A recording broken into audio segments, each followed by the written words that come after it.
Do you know why I like superheroes like Batman and Iron Man? नहीं। And please don't say that Batman is not a superhero. अगर Batman superhero नहीं है तो Iron Man भी नहीं है। They both use technology as weapons. और मैं यहाँ बैटमैन को डिफेंड करने नहीं आया हूँ, मैं बस ये बताने आया हूँ कि मुझे आयरन मैन और बैटमैन जैसे कैरेक्टर्स नॉट सुपर हीरोज इसलिए पसंद है क्योंकि ये मुसीबत को पहले से ही भांप लेते हैं। ऐसे ही टोनी ने भी पहले से ही थैनोस और कैंग की प्रेजेंस को भांप लिया था। उसे पता था कि अर्थ पर जो प्रॉब्लम्स हैं, जो विलन्स हैं, वो यूनिवर्स में जो विलन्स हैं उनके आगे चींटी बराबर है। और ऐसा हुआ भी। एग्जाम्पल के तौर पर द टाइटन थैनोस और टोनी को कैंग के होने का भी एहसास हो गया था। कैसे? तो आज हम बात करेंगे कैसे टोनी स्टार्क एके आयरन मैन को ये पता था, पहले से ही पता था कि कैंग द कॉन्करर एग्जिस्ट करता है। तो वीडियो को एंड तक जरूर देखना।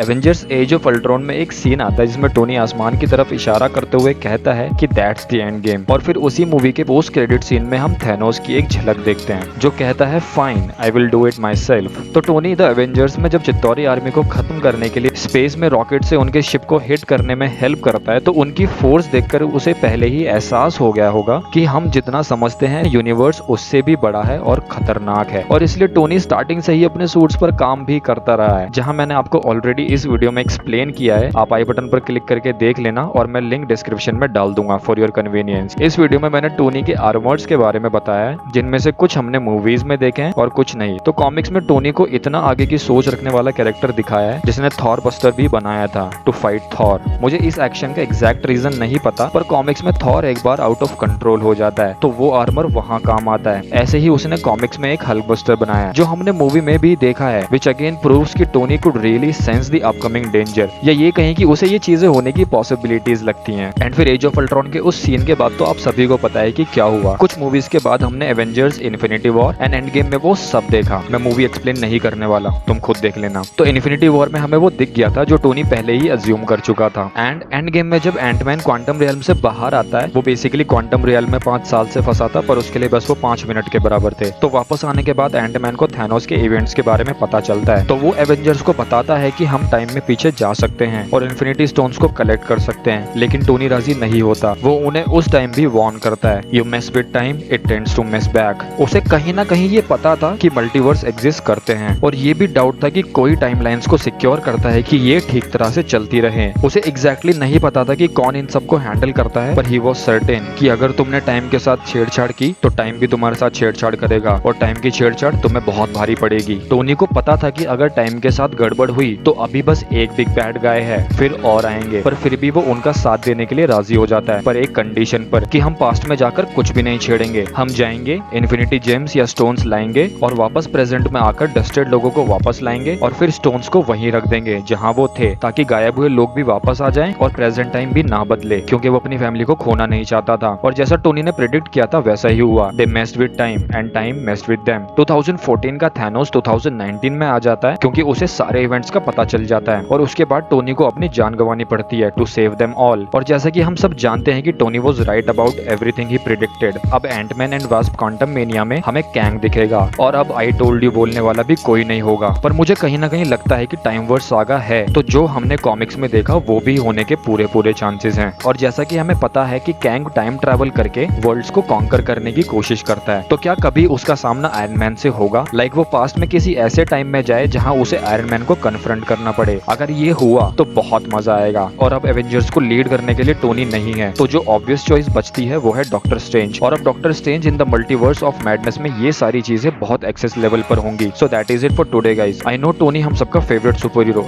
कैरेक्टर है और एमसीयू में आयरन मैन का ना होना उसे अधूरा बनाता है, पर मार्वल इसका भी कुछ ना कुछ सोल्यूशन निकालेगा। Like if you like the video, share it among your friends and comment down below which topic do you want me to cover in my next video. Also subscribe to my channel for this type of content. Thank you so much for watching and you guys are awesome.